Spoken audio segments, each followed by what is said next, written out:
Hello दोस्तों, आपके अपने यूट्यूब चैनल यूपीएससी नेट में स्वागत है। मैं तरुण गुप्ता। यहाँ पर एमपीपीएससी प्रीलिम्स को ध्यान में रखते हुए टेस्ट सीरीज को लगा रहे हैं। आज की में टेस्ट सीरीज जो होगी एमपी इकोनॉमी की टेस्ट सीरीज होने वाली है। टेस्ट नंबर आज की हम 5 की बात करेंगे। ऑलरेडी हम 4 टेस्ट लगा चुके हैं, जैसे कि आपको पता है। मध्य प्रदेश की अर्थव्यवस्था क्वेश्चन पे बात करेंगे, जो कि बहुत ही ज्यादा महत्वपूर्ण है। चलिए शुरुआत करते हैं अपने पहले क्वेश्चन से। बात करेंगे आत्मनिर्भर मध्य प्रदेश रोड मैप 2023 जो है कब जारी किया गया। तो आत्मनिर्भर मध्य प्रदेश रोड मैप 2023 वाला पूछ रहा है कब जारी किया गया। आपका ऑप्शन इसमें रहेगा 12 नवंबर 2020 को जो है जारी किया गया था। इसका लक्ष्य क्या है? इसका लक्ष्य है कि 2023 तक मध्य प्रदेश को आत्मनिर्भर बनाना इसका लक्ष्य था। अच्छा, आत्मनिर्भर भारत अभियान की शुरुआत की गई कब की गई? अगर ये भी क्वेश्चन आ जाए तो बता सकते हो आत्मनिर्भर भारत अभियान की शुरुआत कब की गई है। तो 12 मई 2020 को आत्मनिर्भर भारत अभियान की शुरुआत की गई थी और आत्मनिर्भर मध्य प्रदेश रोड मैप 12 नवंबर 2020 को जारी किया गया था। इस कौन जारी करता है आत्मनिर्भर भारत अभियान? नीति आयोग के सहयोग से जारी किया जाता है। यहाँ लिखा है ATMAN MP@ 2023 में टी का क्या अर्थ है? तो टी का पूछ रहा है क्या अर्थ है, तो आत्मा पढ़ सकते हो, आत्मा है ना। ATMAN MP@ 2023 में टी का जो अर्थ है वो ट्रांसफॉर्मेशन अर्थ है। क्या है? ट्रांसफॉर्मेशन अर्थ है। तुझे दिख रहा है ATMA जो का सबका एक अलग चीजों का सबका एक मतलब है। जैसे ए का मतलब है एस्पिरेशन। क्या मतलब है? एस्पिरेशन मतलब है, ध्यान रखिएगा। और बात की जाए टी का मतलब क्या है? ट्रांसफॉर्मेशन, जो कि बताया है। एम का क्या मतलब है? तो मिशन मतलब है। और ए का फिर से है वो एक्शन है। क्या है? एक्शन अर्थ है। और एन का मतलब है नीति। क्या मतलब है? एन का मतलब है नीति। तो जो लिखा है ATMAN, तो एस्पिरेशन, ट्रांसफॉर्मेशन, मिशन, एक्शन, नीति, MP 2023 में टी का मतलब मैं आपको बता दिया है। आत्मनिर्भर Madhya Pradesh road map 2023 ATMAN MP@ 2023 की नींव कितने स्तंभों पर आधारित है? तो आपका कहना होगा 4 स्तंभों पर आधारित है। 4 कौन कौन से स्तंभ में? तो भौतिक अधोसंरचना, फिजिकली इंफ्रास्ट्रक्चर, सुशासन गवर्नेंस, स्वास्थ्य एवं शिक्षा, हेल्थ एवं एजुकेशन, अर्थव्यवस्था एवं रोजगार। ये आपके 4 स्तंभों पर जो है आत्मनिर्भर मध्य प्रदेश की नींव रखी गई है। भौतिक अधोसंरचना में कौन सा उपसमूह शामिल है? अब पूछ रहा है भौतिक जो अधोसंरचना है, अभी मैंने आपको 4 स्तंभ बताए, जिसमें से भौतिक अधोसंरचना में कौन सा समूह शामिल है? यात्रा पर्यटन, नगरीय विकास और आवास, जल एवं ऊर्जा को जो है भौतिक अधोसंरचना, बेसिक इंफ्रास्ट्रक्चर, फिजिकल इंफ्रास्ट्रक्चर में जो है शामिल किया गया है। मिशन एवं उनके लक्ष्य सम्मिलित कीजिए। एक तरफ मिशन है और एक तरफ लक्ष्य है, इनको मिलाना है। कौन सा मिशन किस लक्ष्य से संबंधित है? जैसे अगर हम बात करें मिशन निर्माण किससे संबंधित है? तो आप कहेंगे भौतिक अधोसंरचना एवं सड़क निर्माण से संबंधित है। मिशन निरामय किससे संबंधित है? तो आप कहेंगे स्वास्थ्य एवं चिकित्सा से संबंधित है।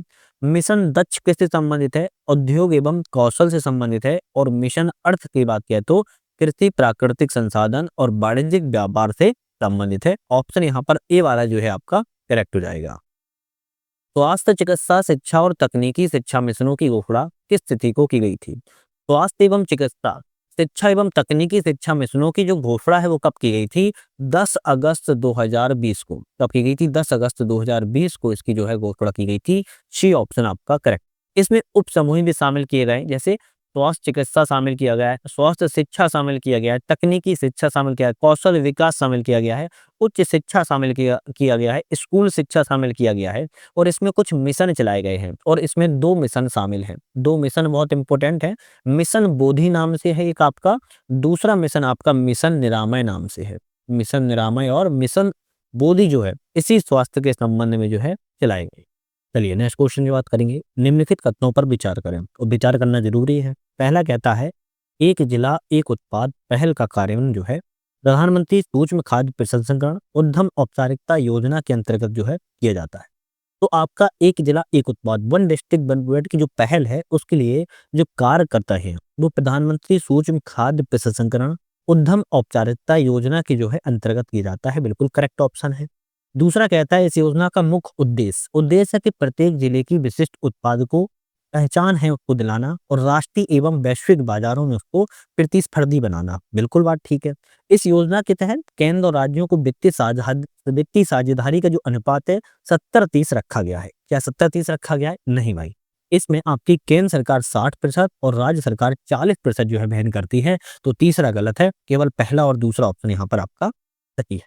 नेक्स्ट क्वेश्चन तरफ बढ़ते हैं। नेक्स्ट क्वेश्चन आता है, भारत सरकार के द्वारा एक जिला एक उत्पाद योजना को सभी राज्यों केंद्र शासित प्रदेशों में लागू करने का निर्णय कब लिया गया? तो यह निर्णय जो है आपका 13 फरवरी 2023 को सभी राज्यों एवं केंद्र शासित प्रदेश में लागू करने का निर्णय जो है लिया गया था। इसका उद्देश्य बताया मैंने ऊपर, जिलों के जो स्थानीय उत्पाद होते हैं उनको पहचान और वैश्विक मार्केटिंग के लिए इसको प्रदान करना है। राष्ट्रीय एक जिला एक उत्पाद पुरस्कार 2024 में राज्य संघ राज्य क्षेत्र श्रेणी में मध्य प्रदेश को कौन सा स्थान जो है ये पदक जो है प्राप्त हुआ है? तो आप कहेंगे मध्य प्रदेश को रजत पदक प्राप्त हुआ है, 2024 का मिला है वन डिस्ट्रिक्ट वन प्रोडक्ट के तहत। एक जिला एक उत्पाद 2024 पुरस्कार समारोह का आयोजन कब और कहां पर किया गया था? कब और कहां पर किया गया था, ये ऑप्शन आ गया है। तो आपका ऑप्शन इसमें क्या रहेगा? आप इसमें कहेंगे आपका 14 जुलाई 2025 को किया गया था और वो भी नई दिल्ली में किया गया है। नई दिल्ली में किया गया है। नेक्स्ट आता है कि नीचे दिए गए जिला कॉमन एक है और वन डिस्ट्रिक्ट वन प्रोडक्ट है। किस जिले से कौन सा उत्पाद आपका संबंधित है? बात की जाए तो बात की जाए आगर मालवा से संतरा संबंधित है। अलीराजपुर से बात की जाए तो आपके महुआ संबंधित है। अनूपपुर से बात की जाए तो कोदो कुटकी संबंधित है और अशोकनगर से चंदेरी हथकरघा संबंधित है। ऑप्शन आपका ए वाला यहाँ पर करेक्ट है। नेक्स्ट बात करेंगे, किस जिले का एक जिला एक उत्पाद मुख्य रूप से एक फसल उत्पाद नहीं है? तो एक फसल उत्पाद इनमें से कौन सा नहीं है बात कर रहा है? तो अगर हम बात करें मंदसौर से लहसुन संबंधित है, लहसुन संबंधित है और ये किसमें आता है? फसल में आता है। खरगोन से बात किया तो मिर्च संबंधित है, ये भी फसल में आती है। नरसिंहपुर में तूर दाल संबंधित है, ये भी आपकी फसल में आती है। ग्वालियर से बात की जाए आपके बलुआ पत्थर की टाइल संबंधित है, बलुआ पत्थर की टाइल से संबंधित है, संगमरमर संबंधित है, ध्यान रखिएगा। तो ये किसमें आता है? खनिज आधारित उत्पाद में आता है, ये फसल उत्पाद में नहीं आता है। नेक्स्ट क्वेश्चन तरफ बढ़ेंगे। निम्नलिखित जिलों में उनके सही वन डिस्ट्रिक्ट वन प्रोडक्ट एक जिला एक उत्पाद को मिलाना है। जैसे यहाँ पर बात कर रहा है जिला है और यहाँ पर वन डिस्ट्रिक्ट वन प्रोडक्ट उत्पाद है। हरदा से संबंधित क्या है? बांस संबंधित है। बैतूल से बात किया तो सागौन संबंधित है। दमोह से चना संबंधित है और धार से बाघ प्रिंट जो है संबंधित है। तो ऑप्शन यहाँ पर जो आपका सी वाला करेक्ट हो जाएगा। ऐसे क्वेश्चन एग्जाम में आजकल बहुत आ रहे हैं। शहडोल जिले का एक जिला एक उत्पाद के तहत कौन सा प्रमुख उत्पाद है? तो शहडोल से संबंधित कौन सा उत्पाद है? हल्दी संबंधित है। शहडोल जिले से हल्दी संबंधित है। मध्य प्रदेश के निम्नलिखित जिलों एवं उनके वन डिस्ट्रिक्ट वन प्रोडक्ट उत्पादों को सही जोड़ी का असंगत बताइए कौन सा है? तो इनमें से 3 सही है, 1 गलत है। बात की जाए बड़वानी से अदरक संबंधित है, करेक्ट है। गुना से धनिया संबंधित है, ये भी करेक्ट है। खंडवा से प्याज संबंधित है, ये भी करेक्ट है। जबलपुर से आलू नहीं है। जबलपुर से क्या संबंधित है? हरी मटर। जबलपुर से हरी मटर जो है संबंधित है। डी ऑप्शन आपका जो है यहाँ पर गलत था, जबकि ए, बी और सी सही थे। नीति आयोग ने पहला सतत विकास लक्ष्य एसडीजी इंडिया इंडेक्स किस वर्ष प्रकाशित किया था? तो बात कर रहा है कि नीति आयोग के द्वारा जो एसडीजी इंडिया इंडेक्स है सबसे पहले किस वर्ष पारित किया गया था? तो 2018 में प्रकाशित किया गया था। एसडीजी में आपको पता ही होगा 17 लक्ष्य इसमें रखे गए हैं, 17 इसमें गोल्स रखे गए हैं जो कि बहुत इंपॉर्टेंट है। सतत विकास लक्ष्य एसडीजी को प्राप्त करने के लिए भारत का लक्ष्य वर्ष कौन सा है? तो भारत का लक्ष्य वर्ष जो है आपका 2030 है। ये इंपॉर्टेंट क्वेश्चन है कि लक्ष्य वर्ष जो है पूछ लेता है। 193 संयुक्त सदस्य राष्ट्र जो देश हैं इसमें शामिल हैं। 2030 तक भारत के द्वारा एसडीजी को प्राप्त करने की प्रतिबद्धता जो है दर्शाई गई है। सतत विकास लक्ष्य इंडिया इंडेक्स 2023-24 में मध्य प्रदेश का कुल स्कोर कितना था? तो मध्य प्रदेश का टोटल स्कोर जो है 67 था, 67वें स्थान पर था। किस श्रेणी में था? फ्रंट रनर की श्रेणी में था। अगर ये भी क्वेश्चन आ जाए किस श्रेणी में था? फ्रंट रनर की श्रेणी में था। और फ्रंट रनर जो श्रेणी है आपकी 65 से लेके 99 के बीच में जो है आपकी होती है। नेक्स्ट बात करेंगे, सतत विकास लक्ष्य इंडिया इंडेक्स के अनुसार 0 से 49 अंक वाले राज्य किस श्रेणी में आते हैं? तो आप कहेंगे एस्पिरेंट श्रेणी में आते हैं। किसमें? एस्पिरेंट श्रेणी में 0 से 49 वर्ग के आते हैं। परफॉर्मर में बात किया तो 50 से 64 वर्ग में आते हैं। फ्रंट रनर में बात किया है तो 65 से 99 में आते हैं और अचीवर्स में बात किया तो 100 पे आता है। नीति आयोग की सतत विकास लक्ष्य इंडिया इंडेक्स 2023-24 में मध्य प्रदेश की श्रेणी क्या थी? तो अभी बताया था फ्रंट रनर श्रेणी में था, आपका स्थान 67 मध्य प्रदेश का रहा है। नेक्स्ट क्वेश्चन तरफ बढ़ेंगे। सतत विकास लक्ष्य इंडेक्स 2023-24 के अनुसार सतत विकास लक्ष्य पहले में क्या है? गरीबी उन्मूलन है। तो इसमें मध्य प्रदेश ने कौन सा स्थान है? तो गरीबी उन्मूलन में या ऐसे पूछा जाए कि एसडीजी फर्स्ट में 2023-24 में लक्ष्य में मध्य प्रदेश का स्थान कौन से नंबर पर है? तो आप कहेंगे एसडीजी इंडेक्स में मध्य प्रदेश जो है 19वें स्थान पर है। इसमें 19वें स्थान पर है, ये इंपॉर्टेंट है। बात करिए सतत विकास लक्ष्य इंडिया इंडेक्स 2023-24 के अनुसार सतत विकास लक्ष्य 15 में एसडीजी 15 में मध्य प्रदेश का कितना स्कोर है? तो आपका मध्य प्रदेश का 90 स्कोर है। कौन सा? 90 स्कोर है। और एसडीजी अगर 15 की बात की जाए, भूमि पर जमीन से संबंधित है, भूमि पर जमीन से संबंधित है और देश में इसका स्थान जो है 6वां है, जबकि मध्य प्रदेश का 90वां स्थान है। नेक्स्ट बात की जाए कि सतत विकास लक्ष्य इंडेक्स 2023-24 के अनुसार मध्य प्रदेश के किस लक्ष्य में देश में 6वें स्थान पर है? तो देश में किस 6वें स्थान पर है? तो आप कहेंगे 6वें स्थान पर एसडीजी 11 में है। किसमें? एसडीजी 11 में, जिसमें सतत शहर और समुदाय के बारे में बात की गई है। ऑफिशियली टिकाऊ शहर और सामुदायिक विकास के बारे में बात की गई है। इसमें मध्य प्रदेश जो है आपका 6वें स्थान पर जो है अपना स्थान को बरकरार रखा है। इसमें शहरी आवास, सार्वजनिक परिवहन, अपशिष्ट प्रबंधन, झुग्गी झोपड़ियों में आवास करने को शामिल किया गया है। नेक्स्ट आता है कि भारत में सतत विकास लक्ष्य 14 किससे संबंधित है? तो एसडीजी 14 की बात की जा रही है, जल के नीचे जीवन से संबंधित है। जल के नीचे जीवन से संबंधित आपका एसडीजी 14 संबंधित है। बात की जाए सतत विकास लक्ष्य इंडिया इंडेक्स 2023-24 में कौन सा राज्य और केंद्र शासित प्रदेश पहले स्थान पर है? तो एसडीजी की बात की जा रही है कि इसमें पहले स्थान पर, सॉरी, इस एसडीजी में फर्स्ट स्थान पर जो है कौन सा राज्य या केंद्र शासित प्रदेश है? तो आपका ऑप्शन रहेगा केरल एवं चंडीगढ़। केरल राज्य और चंडीगढ़ केंद्र शासित प्रदेश जो है आपके एसडीजी इंडिया में इंडेक्स में पहले स्थान पर अपने स्थान को बरकरार रखा हुआ है। सतत विकास लक्ष्य एसडीजी इंडिया इंडेक्स 2023-24 में मध्य प्रदेश के लिए सबसे कम स्कोर 39 किस चीज को दर्शाता है? तो सबसे जो आपका लो स्कोर है, कम स्कोर है, वो आपका एसडीजी 9 में दर्शाता है उद्योग नवाचार बुनियादी ढांचे से संबंधित है, जिसमें मध्य प्रदेश को आपका 39वें स्कोर के साथ रखा गया है। और राष्ट्रीय रैंकिंग में बात किया है तो आपका 25 है, जबकि एसडीजी स्कोर मध्य प्रदेश की बात किया तो 39 है, जो कि एस्पिरेंट श्रेणी में आता है। एसडीजी 87 स्कोर के साथ मध्य प्रदेश को एसडीजी इंडिया इंडेक्स 2023-24 में फ्रंट रनर के रूप में किस चीज को दर्शाने का स्थान रखा गया है? तो एसडीजी 6 में स्वच्छ जल एवं सुरक्षा से संबंधित, एसडीजी 6 में 87 अंकों के साथ फ्रंट रनर श्रेणी में रखा गया है नल के पानी तक पहुंच, जिसमें जल जीवन मिशन, घरेलू स्वच्छता, खुले में शौच की स्थिति और भूजल स्तर के बारे में बात की गई है। नेक्स्ट आता है कि भारत का समग्र सतत विकास लक्ष्य एसडीजी के संबंध में गलत सम्मिलित का चयन कीजिए।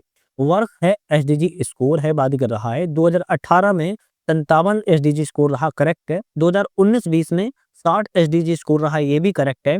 आपका 2020-21 में 65 नहीं रहा है, 65 रहा था, तो आपका ये वाला ऑप्शन जो गलत था बता दिया है। 2023-24 में 71 रहा, ये भी ठीक है। तो सी ऑप्शन आपका यहाँ पर गलत था, ये भारत का समग्र रूप से एसडीजी का स्कोर था। सतत विकास लक्ष्य इंडिया इंडेक्स राज्य और केंद्र शासित प्रदेशों को उनके अंकों के आधार पर श्रेणियों में वर्गीकृत किया गया है। निम्नलिखित कौन सा विकल्प सभी 4 श्रेणियों का प्रतिनिधित्व करता है? तो कौन सा विकल्प यहाँ पर कर रहा है सही, उसकी बात की जा रही है। तो एस्पिरेंट 0 से 49 में ये तो सही लिखा है। परफॉर्मर 50 से 64 में भी ठीक लिखा है। फ्रंट रनर 65 से 99 में ठीक कह रहा है। अचीवर 100, मतलब पहला ही ऑप्शन इसमें आपका जो है एसडीजी के बारे में सही है। सतत विकास लक्ष्य इंडेक्स 2023-24 के बारे में कौन सा विकल्प यहाँ पर गलत है? तो 2023-24 के लक्ष्य हैं और भारत मध्य प्रदेश का समग्र स्कोर है। तो एमपी के स्कोर के बारे में बात कर रहा है, कौन सा गलत है? सतत विकास लक्ष्य 2 में मध्य प्रदेश का स्कोर 48 बिल्कुल करेक्ट है। सतत विकास लक्ष्य 6 में मध्य प्रदेश का स्कोर 87 करेक्ट है। सतत विकास 7 में मध्य प्रदेश का स्कोर 90, ये भी करेक्ट है। सतत विकास लक्ष्य 11 में मध्य प्रदेश का स्कोर आपका 87 नहीं है, 86 है। कितना है? 86 है। तो डी ऑप्शन आपका यहाँ पर गलत था। बात करेंगे निम्नलिखित में से कौन सा कथन सही सम्मिलित नहीं है? तो यहाँ पर एक गलत है, कौन सा गलत है उसको देखें। कॉपीराइट किसे कहती है? विचारों की अभिव्यक्ति को कॉपीराइट, बिल्कुल करेक्ट लिखा है। पेटेंट की बात की जाए तो नवीन प्रक्रियाएं, मशीनें आदियों का आविष्कार करना पेटेंट कहलाता है, ये भी ठीक है। ट्रेड सीक्रेट किसे कहते हैं? ट्रेड सीक्रेट हम व्यापारिक जानकारी की गोपनीयता को कहते हैं। वस्तुओं की सेवाओं की पृथक नहीं, गोपनीयता को कहते हैं। क्या कहते हैं? व्यापारिक जानकारी की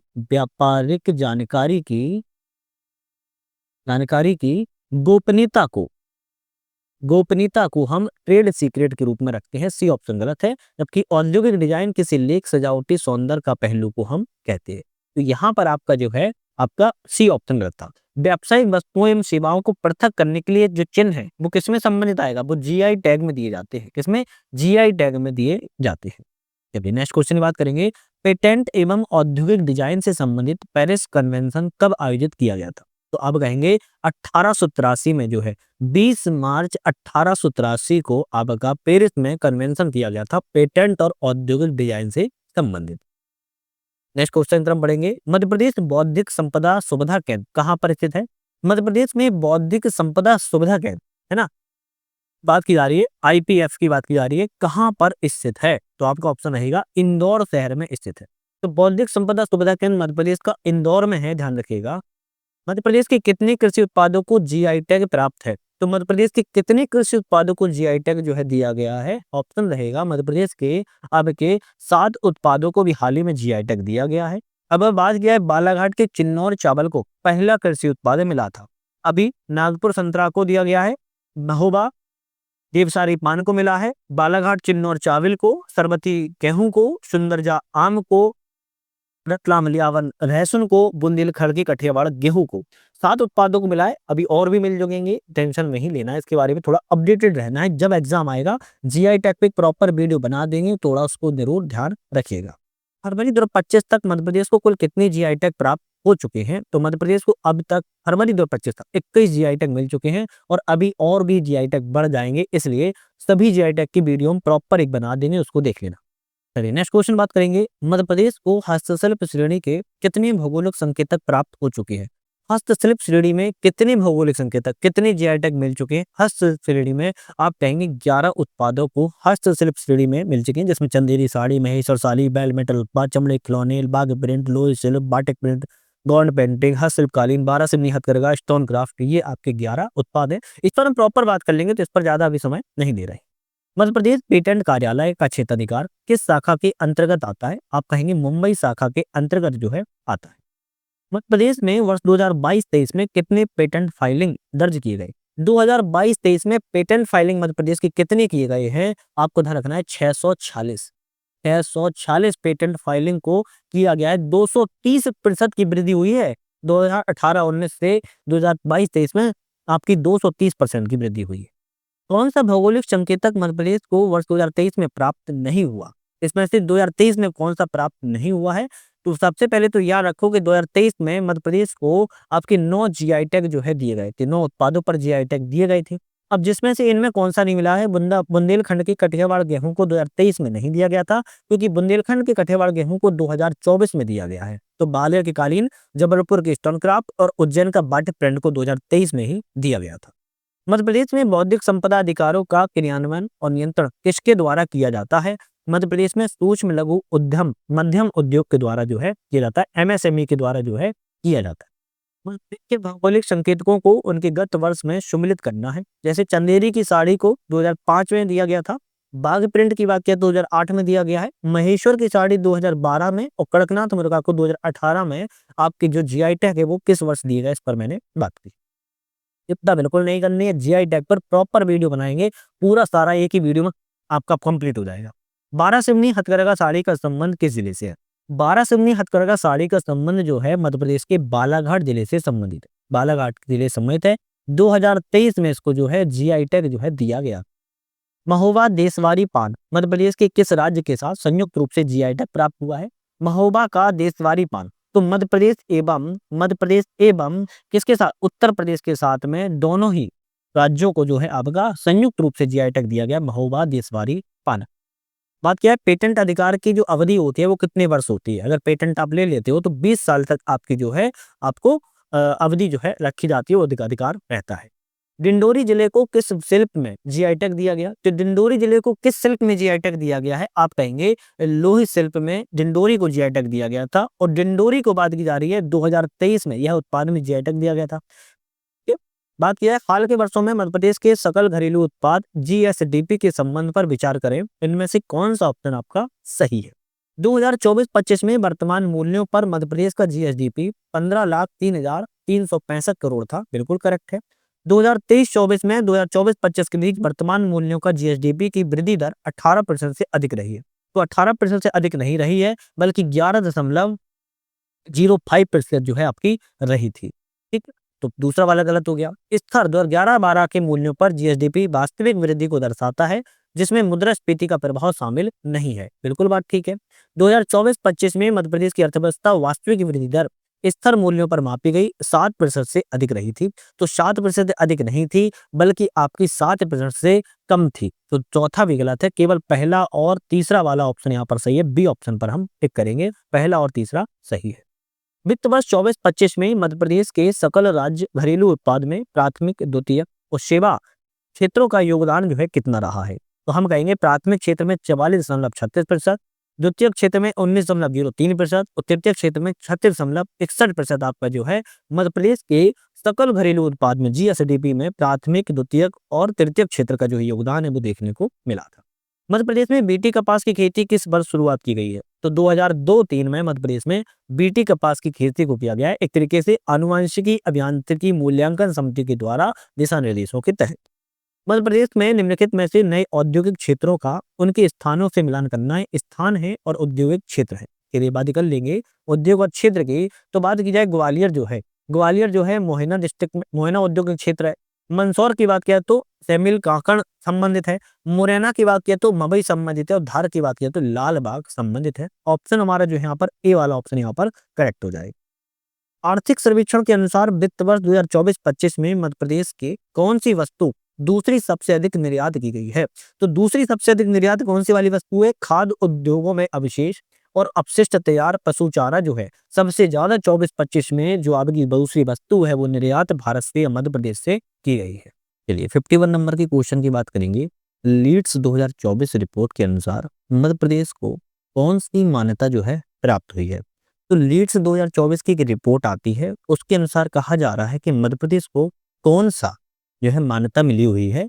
ऑप्शन रहेगा स्थल रुद्ध राज्यों की श्रेणी में सबसे तेज गति से आगे बढ़ने वाला जो है आपका राज्य बना उभर रहा है मध्य प्रदेश जो है राज्य। तो स्थल रुद्ध राज्य है आपका मध्य प्रदेश। मध्य प्रदेश के अलावा और भी भारत में स्थल रुद्ध राज्य हैं, जैसे छत्तीसगढ़ है, झारखंड है, आपका ध्यान रखना है। तो इसी स्थल रुद्ध राज्यों में जो मध्य प्रदेश राज्य है वो आपका सबसे तेज गति से प्रगति करने वाला राज्य है। इसी लॉजिस्टिक इंफ्रास्ट्रक्चर में भी जो है सर्वश्रेष्ठ परफॉर्मर जो है घोषित किया गया है।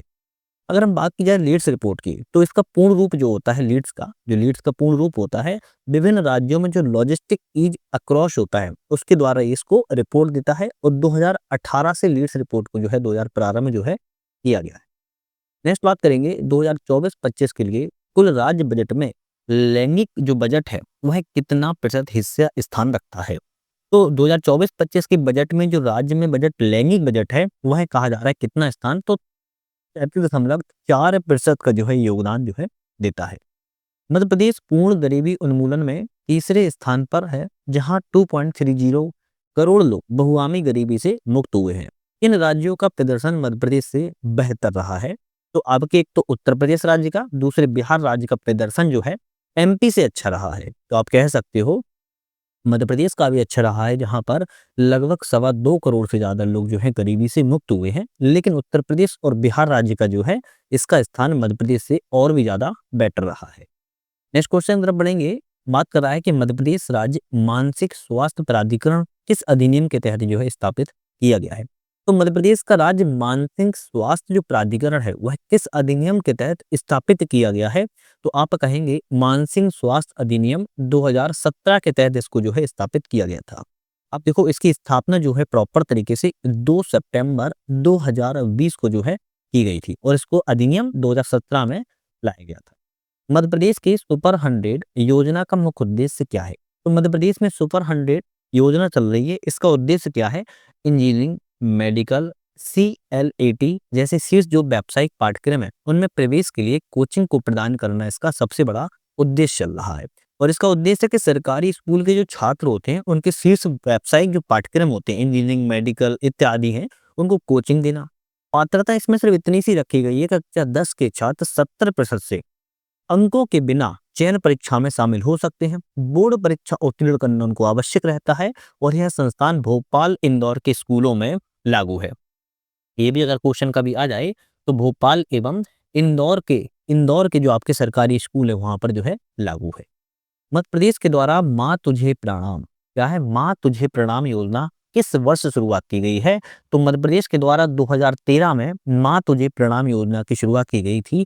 प्रॉपर तरीके से डेट की बात की है तो 16 जनवरी 2013 को इसकी युवा पंचायत के द्वारा शुरुआत की गई थी। इसके युवा पंचायत के द्वारा जो है इसकी शुरुआत को किया गया था, इसको भी थोड़ा ध्यान रख लो। बात करेंगे मध्य प्रदेश में स्वामी विवेकानंद युवा शक्ति मिशन कब शुरू हुआ? अच्छा, आप लोग जो परीक्षा धाम की हम बुक लगा रहे हैं आपकी एमपी जीके के लिए, आप लोग उसको देख रहे हो ना अच्छे से कि नहीं देख रहे हो? और दूसरी बुक आपकी परीक्षा धाम की ही हम यूनिट 10 भी लगा रहे हैं आपकी ट्राइब्स वाली, वो भी देख लिया करो। साथ में सिलेक्शन तक की बुक आती है आपकी एमपी जीके के लिए ही, उसको भी हम इस चैनल पर लगा रहे हैं। पूरी बुकें लगा रहे हैं, आप उसको देख सकते हो। करंट अफेयर्स के लिए एग्जाम पीडिया की हमने प्रॉपर अलग अलग आपकी सेपरेट टॉपिक वाइज भी और आपका पूरी एक 7 घंटे की सीरीज बना दी थी, वो भी आप लोग जरूर देख लेना।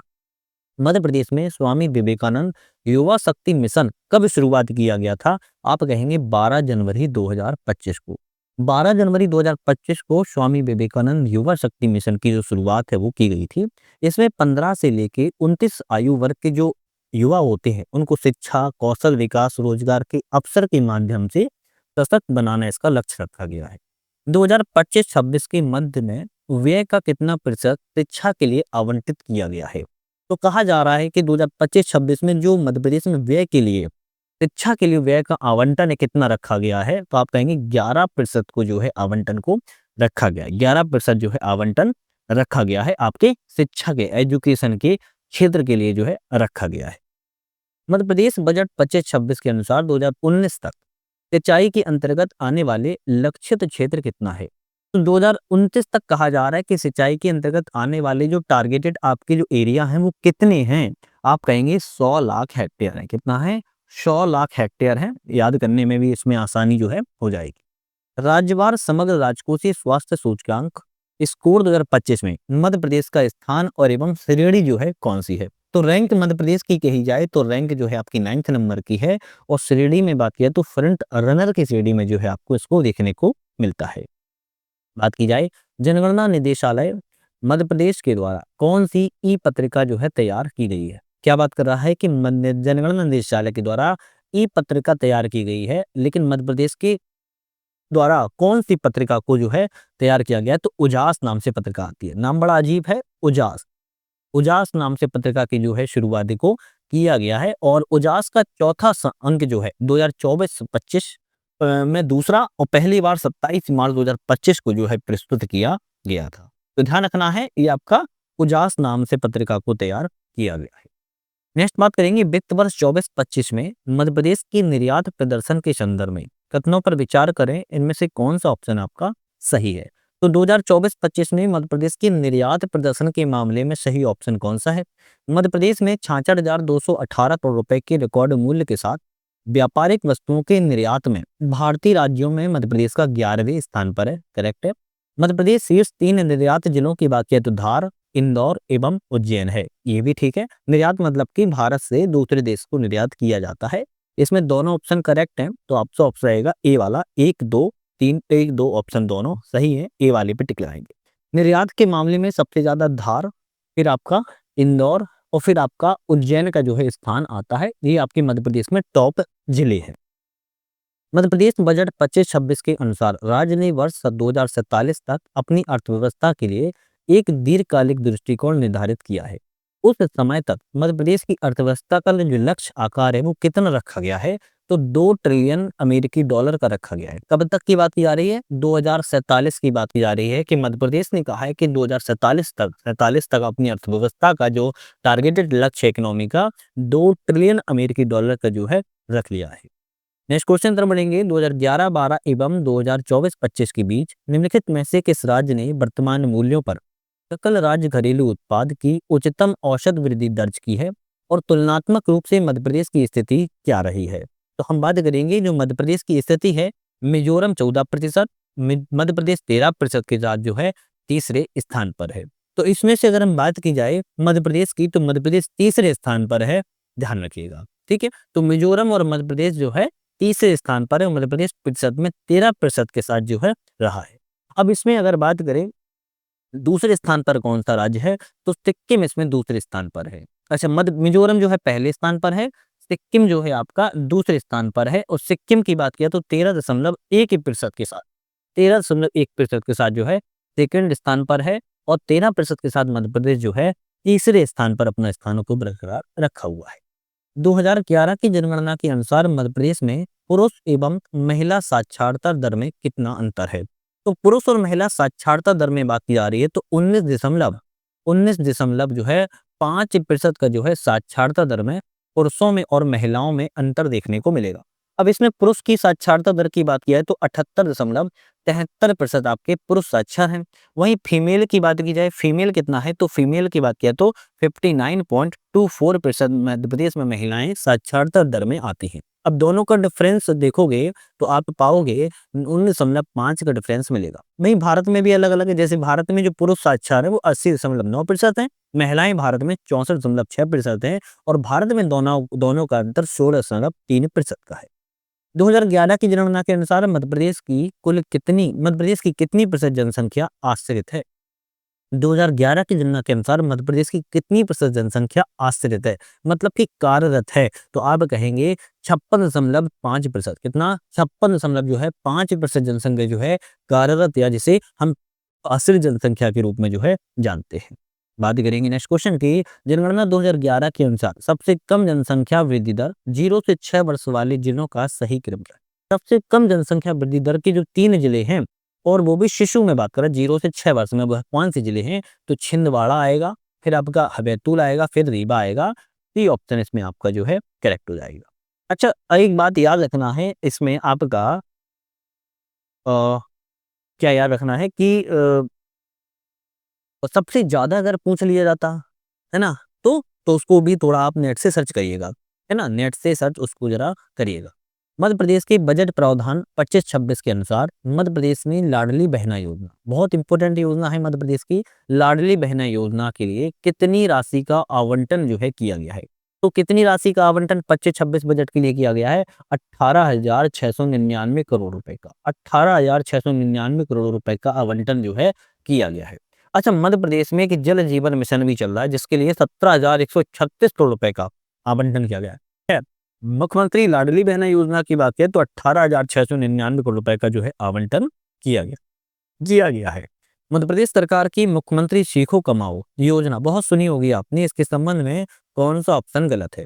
मुख्यमंत्री सीखो कमाओ योजना 2023 में शुरुआत की गई थी, तो सही है। इस योजना में 18 से 35 वर्ष के आयु के युवा शामिल है। नहीं, 18 से 35 वर्ष के नहीं है, इसमें 18 से 29 वर्ष की आयु के युवा वर्ग इसमें शामिल हैं, तो ये दूसरा वाला आपका ऑप्शन गलत है। इस योजना के लिए न्यूनतम पात्रता जो है 12वीं कक्षा होनी चाहिए या फिर ITI उत्तीर्ण होना चाहिए, करेक्ट है। इस योजना के तहत युवाओं को 8,000 रुपए से 10,000 रुपए का मासिक स्कॉलरशिप या वजीफा के रूप में जो है दिया जाता है। तो ऑप्शन जो है आपका बी वाला यहाँ पर गलत था, ध्यान रखना है। राष्ट्रीय परिवार स्वास्थ्य सर्वेक्षण 5 के अनुसार, मतलब कि आपका नेशनल फैमिली हेल्थ सर्वे जो 5th है उसके अनुसार मध्य प्रदेश में कुपोषण के संबंध में विचार करना है, कौन सा ऑप्शन सही है। तो सर्वेक्षण के अनुसार मध्य प्रदेश में गंभीर कुपोषण की दर जो है 29.3% की कमी आई है कुपोषण के मामले में, बिल्कुल करेक्ट है।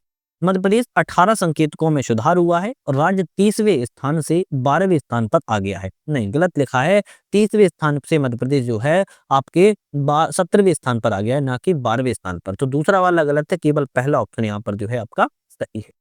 नीति आयोग के द्वारा रिपोर्ट बताई जाती है कि राष्ट्रीय बहुआमी गरीबी सूचकांक रिपोर्ट 24 जारी की गई। रिपोर्ट के अनुसार पिछले 9 वर्षों में मध्य प्रदेश कितने लोग गरीबी रेखा से ऊपर उठे हैं, मतलब गरीबी रेखा से निकल चुके हैं। 2.3 करोड़ लोग, अभी हमने बताया था 2.3 करोड़ लोग हैं, 2.25 करोड़ के आसपास जो लोग हैं मध्य प्रदेश में गरीबी रेखा से ऊपर जो है आ चुके हैं, मतलब गरीबी से बाहर हट गए हैं। मध्य वर्ष 2025-26 के लिए मध्य प्रदेश का अनुमानित राजकोषीय घाटा करोड़ रुपए में है, कितना हो चुका है? तो राजकोषीय घाटा मध्य प्रदेश की बात की जा रही कितना है? तो आप कहोगे राजकोषीय घाटा 6 वर्ष की अवधि का बताया जा रहा है इसमें 78,902 करोड़। कितना? 78,902 करोड़। मध्य प्रदेश के बजट में ज्ञान पहल किन 4 प्रमुख सामाजिक समूहों पर केंद्रित है? कौन सी है? ज्ञान पहल है। अब ज्ञान की बात किया तो GYAN, ज्ञान ऐसे ही लिखा जाएगा। तो ज्ञान में क्या आएगा? गरीब कल्याण आ जाएगा। क्या आ जाएगा? गरीब कल्याण इसमें जो है बात की जाएगी। बाई में क्या आ जाएगा? युवा शक्ति की बात की जाएगी। ए में क्या आ जाएगा? ए में समृद्ध किसान की बात की जाएगी। समृद्ध किसान की बात की जाएगी। और आपका एन में आ जाएगा सशक्त नारी या नारी सशक्त की जो है बात यहाँ पर की जाएगी। तो ऑप्शन में गरीब, युवा, अन्नदाता और नारी की बात की जा रही है। बी ऑप्शन जो है बजट में ज्ञान का अर्थ है, ध्यान रखिएगा। चलिए नेक्स्ट क्वेश्चन की बात करेंगे। 2023 में शुरू की गई प्रधानमंत्री जनधन योजना का मुख्य उद्देश्य क्या है? तो 2023 में शुरू की गई थी प्रधानमंत्री जनधन योजना। इसका उद्देश्य पूछ रहा है क्या है? विशेष रूप से जो कमजोर जनजाति समूह हैं, इनकी सामाजिक आर्थिक स्थिति में सुधार लाना उद्देश्य है। सुधार लाना उद्देश्य। औद्योगिक प्रोत्साहन नीति 2025 का लक्ष्य 5 वर्षों में कितने रोजगार सृजित करना है? तो औद्योगिक जो प्रोत्साहन नीति है, इंडस्ट्री प्रमोशनल पॉलिसी 2025 है, उसमें कहा जा रहा है कि 5 वर्षों में कितने रोजगारों को सृजित किया जाए? तो 2 मिलियन रोजगारों को सृजित करने की बात जो यहाँ पर की गई है। कितना? 2 मिलियन रोजगार। कौन सी एक व्यापारिक फसल नहीं है? तो व्यापारिक फसल इनमें से कौन सी नहीं है? तो गन्ना व्यापारिक फसल है, केला भी है, कपास भी है। मक्का व्यापारिक फसल है क्या? नहीं है। मक्का आपकी खाद्यान्न फसल के अंतर्गत आती है। किसमें? खाद्यान्न फसल के अंतर्गत आती है। तो डी ऑप्शन कहेंगे हम यहाँ पर, व्यापारिक फसल जो है नहीं, जबकि गन्ना, कपास, केला आपकी व्यापारिक फसल है। अहिल्या और अलंकार इस फसल की प्रमुख किस्मों के नाम है। अहिल्या और जो अलंकार एक कौन सी फसल की किस्मों के नाम है? आप कहेंगे सोयाबीन की फसलों के नाम है। क्या है? सोयाबीन की प्रजाति है अहिल्या, अलंकार, समृद्धि, प्रतिकार, ये सब आपकी किसके नाम है? सोयाबीन की फसलों के नाम है। निम्नलिखित अष्टमूलिक युग्म का पहचान करना है, इनमें कौन सा ऑप्शन यहाँ पर जो है आपका गलत है? जैसे अंतर्राष्ट्रीय मक्का गेहूं अनुसंधान केंद्र पूछ रहा है कहाँ पर है? तो अंतर्राष्ट्रीय मक्का गेहूं अनुसंधान केंद्र आपके पावरखेड़ा में नहीं है, तो फिर कहाँ पर है? खमरिया में है। खमरिया में। अब ये खमरिया कहाँ पर है? आपके जबलपुर में। कहाँ पर है? जबलपुर जिले में है। ऑप्शन ए वाला यहाँ पर गलत है। जबकि चावल अनुसंधान केंद्र मध्य प्रदेश में बड़वानी जिले में है। मध्य प्रदेश में गन्ना अनुसंधान केंद्र बुहानी की नरसिंहपुर में है। राष्ट्रीय सोयाबीन का अनुसंधान केंद्र आपका इंदौर में है। तो बी, सी, डी आपकी बिल्कुल करेक्ट लिखी है। मक्का गेहूं का अनुसंधान केंद्र आपके खमरिया जबलपुर में है, ध्यान रखिए। बात करेंगे मध्य प्रदेश में कपास अनुसंधान केंद्र किस जिले में है? तो कपास का अनुसंधान केंद्र पूछ रहा है खरगोन जिले में, हम टिक लगा देंगे, खरगोन जिले में स्थित है।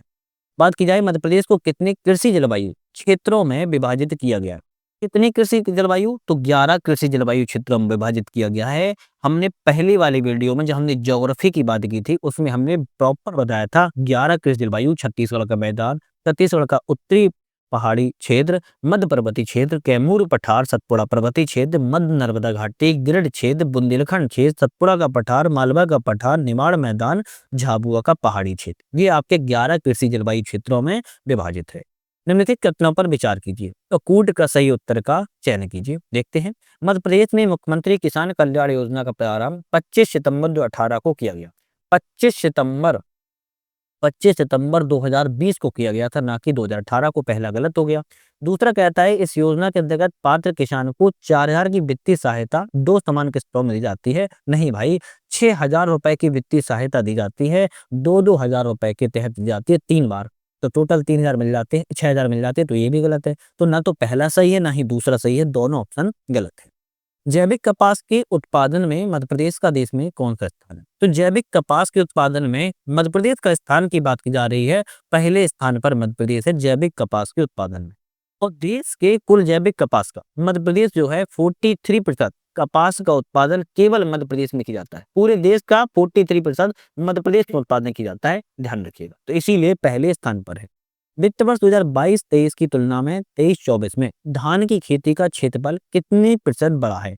तो धान की जो खेती होती है, धान की खेती का जो प्रतिशत है, पूछ रहा है कितने प्रतिशत जो है बढ़ा हुआ है? आप कहेंगे 7.85% बढ़ा हुआ है। 7.85% जो है बढ़ा हुआ है, ध्यान रखना है। वर्ष 2023-24 में मध्य प्रदेश मसाला फसलों के उत्पादन में देश में कौन से स्थान पर है? मसाला उत्पादन में पूछ रहा है देश में कौन से स्थान पर है, तो मसाला उत्पादन में मध्य प्रदेश पहले स्थान पर है। मध्य प्रदेश मसाला में पहले स्थान पर है। हाईलाइट कर रहा हूँ, दबाव डाल रहा हूँ कि इसको याद कर लेना। मध्य प्रदेश कृषक कल्याण मिशन का मुख्य उद्देश्य क्या है? तो मध्य प्रदेश कृषक कल्याण मिशन का उद्देश्य है कि किसानों की आय में वृद्धि करना, कृषि जलवायु अनुकूल बनाना, सतत धारणीय कृषि पद्धतियों को बढ़ावा देना। तीनों ही उद्देश्य हैं, तो डी ऑप्शन रहेगा। सभी उद्देश्य कृषक कल्याण मिशन के वो है उद्देश्य। पीएम मित्र पार्क, पीएम मित्र पार्क का पूर्ण रूप क्या है? अब देखो पूर्ण नाम ही पूछ लिया है। पीएम मित्र का पूर्ण नाम क्या है? प्रधानमंत्री mega integrated textile region and apparel इसका नाम है। फिर से याद कर लो, पीएम मित्र पार्क का नाम प्रधानमंत्री mega integrated textile region and apparel इसका नाम है। औद्योगिक क्षेत्र है, स्थान है, कौन सा औद्योगिक क्षेत्र किस स्थान से संबंधित है? जैसे बात की जा रही है मालनपुर, मालनपुर भिंड से संबंधित है। मेघनगर की बात की जाए तो झाबुआ समेत है। मनेरी की बात किया तो मंडला जिले समेत है। और पीलूखेड़ी की बात किया तो राजगढ़ समेत है। सभी ऑप्शन आपके यहाँ पर मिले हुए सही है। बात की जाए कौन सा कृषि आधारित उद्योग नहीं है, यहाँ पर कृषि आधार पर कौन सा उद्योग नहीं है? कपड़ा उद्योग कृषि पर है, चीनी मिल उद्योग भी कृषि पर है, रेशम उद्योग भी है। कागज उद्योग क्या कृषि आधारित उद्योग है? तो हम कहेंगे नहीं भाई, कागज उद्योग कृषि आधारित उद्योग नहीं है। कागज उद्योग वन आधारित उद्योग है। वन आधारित में जैसे कागज आता है, बीड़ी आता है, दिया आता है, लाख आता है, कत्था उद्योग, ये सब आपके वन आधारित उद्योग में आते हैं। मध्य प्रदेश में एमएसएमई विभाग की स्थापना कब की गई थी? तो मध्य प्रदेश में एमएसएमई विभाग की स्थापना 5 अप्रैल 2016 को की गई थी। 5 अप्रैल 2016 को एमएसएमई की स्थापना को मध्य प्रदेश में जो है किया गया था। बात करें किस जिले में रीजनल इंडस्ट्री कॉन्क्लेव का आयोजन नहीं हुआ? तो ऐसा कौन सा जिला है जहां पर रीजनल इंडस्ट्री कॉन्क्लेव का आयोजन नहीं हुआ है? आप कहेंगे उज्जैन में हुआ, शहडोल में हुआ, जबलपुर, लेकिन भोपाल में नहीं हुआ है। तो ऑप्शन यहाँ पर पहला वाला गलत हो जाएगा। रीजनल इंडस्ट्री कॉन्क्लेव का जो उद्घाटन है आपके 7 जगह पर हुआ है, जिसमें बात की जाए उज्जैन में किया गया, उज्जैन के अलावा बात किया है तो जबलपुर में किया गया, जबलपुर के बाद बात किया तो ग्वालियर में किया गया है, ग्वालियर के बाद अगर बात की जाए तो आपका सागर में किया गया है, सागर के बाद बात किया तो रीवा में किया गया है, उसके बाद आपका नर्मदापुरम में किया गया है, नर्मदापुरम के अलावा आपका शहडोल में किया गया है। ये आपके जो 7 जिले हैं, यहाँ पर आपके रीजनल इंडस्ट्री कॉन्क्लेव का उद्घाटन किया गया है। मध्य प्रदेश में रेलवे का स्लीपर कारखाना किस जिले में? रेलवे स्लीपर कारखाने की बात की जा रही है, मध्य प्रदेश के सीहोर जिले में स्थित है। कहाँ पर? सीहोर जिले में स्थित है। मध्य प्रदेश में रेलवे कोच पूछा जाए, रेलवे कोच कारखाना कहाँ पर है? तो क्या कहेंगे आप? कहेंगे भोपाल में है, भोपाल में है। पूछा जाए रेलवे के इंजन कारखाना कहाँ पर है? इंजन कारखाना पूछा जाए कहाँ पर है? आप कहेंगे विदिशा में है, विदिशा में। पूछा जाए रेलवे स्लीपर कारखाना कहाँ है? तो सीहोर में है। पूछा जाए करेंसी करेंसी प्रिंटिंग प्रेस कहाँ पर है? तब आप क्या कहेंगे? तब आप कहेंगे देवास में है। क्या कहेंगे? देवास में है। मध्य प्रदेश में अवंती मेगा फूड पार्क स्थित है, कहाँ पर है? तो आप कहेंगे मध्य प्रदेश में 2 मेगा फूड पार्क हैं। मेगा फूड पार्क कितने हैं मध्य प्रदेश में? तो आप कहेंगे 2 मेगा फूड पार्क जो है मध्य प्रदेश में 2 हैं। मध्य प्रदेश में 6 फूड पार्क हैं। अगर कभी आ जाए फूड पार्क कितने हैं, तब आप कहेंगे मध्य प्रदेश में 6 फूड पार्क हैं। मेगा फूड पार्क कितने हैं? तो 2 हैं। 2 मेगा फूड पार्क में बात किया है तो आपका अवंती मेगा फूड पार्क जो है देवास में स्थित है। दूसरा कहाँ पर है? दूसरा आपका इंडस फूड पार्क है। कौन सा है? इंडस फूड पार्क है, इंडस मेगा फूड पार्क है, sorry Indus mega food park है। वो है कहाँ पर है? आपका खरगोन में है। कहाँ पर है? खरगोन में स्थित है, ध्यान रखिएगा। तो मध्य प्रदेश में 2 मेगा फूड पार्क हैं और 6 फूड पार्क हैं, जिसमें से 2 mega food park Avanti mega food park Dewas में है और दूसरा Indus mega food park Khargone जिले में स्थित है। नेक्स्ट क्वेश्चन की बात करेंगे, असुमेलित का चयन करना है। शुगर मिल है और उनकी स्थिति है। कौन सा शुगर मिल कहाँ पर स्थित है? एक गलत है। जैसे भोपाल शुगर मिल सीहोर में, ठीक है, करेक्ट है। बरलाई शुगर मिल देवास में है, ये भी करेक्ट है। बात की जाए सेठ गोविंद दास शुगर मिल, सेठ गोविंद दास शुगर मिल की बात किया तो ग्वालियर में नहीं है, यह उज्जैन में है, तो सी ऑप्शन गलत है। जीवाजी शुगर मिल मंदसौर में है, ये भी आपका ऑप्शन जो है करेक्ट है। निम्नलिखित कथनों पर विचार करें, सही उत्तर का चयन कीजिए। अचारपुरा औद्योगिक क्षेत्र मध्य प्रदेश के धार जिले में है। तो भाई आपको ध्यान रखना है, अचारपुरा आपका धार में नहीं है, आपके भोपाल जिले में। कहाँ पर? भोपाल जिले में है। पीथमपुर ऑटो क्लस्टर एशिया का सबसे लंबा हाई स्पीड टेस्टिंग ट्रैक है, बिल्कुल ठीक है। तो केवल दूसरा सही है, आपका पहला ऑप्शन यहाँ पर जो है गलत। नेक्स्ट क्वेश्चन की बात करेंगे, government ordnance factory Khamaria Jabalpur की स्थापना कब की गई थी? तो ऑर्डिनेंस फैक्ट्री की स्थापना जो जबलपुर में की गई है वो आपकी 1943 में की गई थी, 1943 में। बात की जाए मध्य प्रदेश के संदर्भ में एक सही कथन का चयन करना है यहाँ पर। जैसे बात की जा रही है सिक्योरिटी पेपर मिल कहाँ पर है? सिक्योरिटी पेपर मिल जबलपुर में। अरे भाई सिक्योरिटी पेपर मिल आपके नर्मदापुरम जिले में है। कहाँ पर? नर्मदापुरम जिले में है। करेंसी प्रिंटिंग प्रेस पूछ रहा है कहाँ पर है? तो विदिशा में नहीं है, आपकी कहाँ पर है? देवास जिले में है। Medical device park Vikrampuri Ujjain में, क्या ये सही है? बिल्कुल बात ठीक है, medical device park Vikrampuri Ujjain में है। औद्योगिक विकास निगम इंदौर में नहीं है भाई, औद्योगिक विकास निगम आपका भोपाल में है। तो ए, बी और डी गलत थे जो कि बता दिए, सी ऑप्शन आपका यहाँ पर सही है। सड़क संबंधी समस्याओं की सीधी रिपोर्टिंग के लिए मध्य प्रदेश शासन ने जीआईएस आधारित किस मोबाइल ऐप को लॉन्च किया हुआ है? लोकपथ नाम से मोबाइल ऐप को लॉन्च किया हुआ है। 7 दिन के अंदर यहाँ पर सड़क की मरम्मत जो है की जाती है, कोई फोटो निकालकर उसकी अगर लोकेशन के साथ डाल देता है। मध्य प्रदेश में श्री अन्न अनुसंधान केंद्र किस जिले में स्थापित किया गया है? तो मध्य प्रदेश में श्री अन्न अनुसंधान केंद्र किस जिले में स्थापित किया गया है? तो आप कहेंगे डिंडोरी जिले में स्थापित जो है किया गया है। अच्छा, बात की जाए यहाँ पर मध्य प्रदेश में अंगूर अनुसंधान केंद्र कहाँ पर है? रतलाम में है। बात की जाए आम अनुसंधान केंद्र कहाँ पर है? रीवा में। और दलहन अनुसंधान केंद्र कहाँ पर है? सीहोर में है। कृषि कर्मठ अवार्ड के संदर्भ में विचार करना है, कौन सा ऑप्शन यहाँ पर करेक्ट है?